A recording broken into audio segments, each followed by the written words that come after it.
My field is in industrial economics, and I've become particularly interested in how industry can contribute to what's called the UN Sustainable Development Agenda. So in the nature of their innovation and R&D, how they actually create products that are more inclusive for society, but also are more sustainable in terms of natural resources and the environment.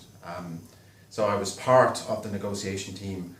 in the current round of negotiations for science and technology in the UN Sustainable Development Agenda, and my focus was a little bit on increasingly on what's called the science policy interface. So this is how we actually, with policy, try to incentivize companies and households and other parties to start thinking about innovation and science that at the end of the day is going to be good for the economy, but also good for society and good for the environment. So I got increasingly interested in the kind of agenda and pathways and legislative change of what science is funded, who uses the science, how does it get into policy, and getting increasingly concerned that we're actually not doing the right science. And members of the European Parliament, of course,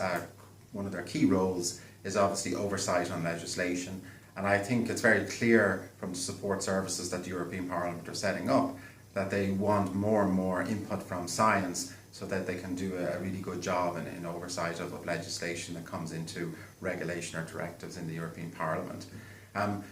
My meeting here with Julie Gerling, she is very interested in science, and it's this disconnect. She is also concerned that we don't have the right science and that we don't have the right inputs. So I guess one of the things in the dialogue that's going on is just trying to understand how